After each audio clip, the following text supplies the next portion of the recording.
I grew up near Tulane. My parents had gone there, some of my grandparents, aunts, uncles. I think I was instilled with a love of civic engagement from my parents. My father was very involved in the Broadmoor Improvement Association. My mother was involved in the preservation movement. And I think that's one thing Tulane does well, is make you feel civically engaged, that you have an obligation to something larger than yourself.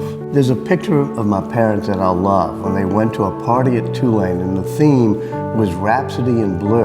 And my mother, who was in charge of the decorations, had misspelled Rhapsody, hadn't put an H in it.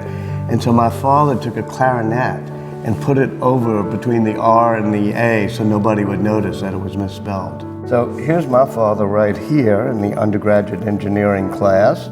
He became a mechanical and electrical engineer. Here's my mother right there, then Betty Lee Seff in the jambalaya.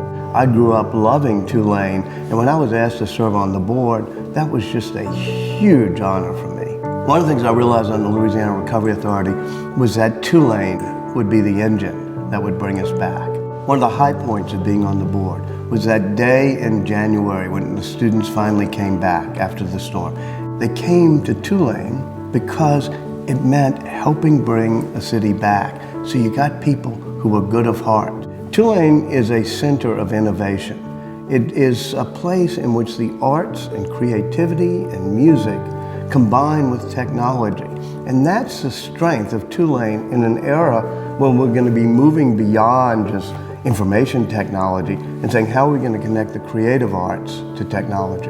Well, I've always loved Tulane so much that any particular recognition or honor means a lot to me. It's not like any other place on earth. There's no place like New Orleans, and there's no place like Tulane.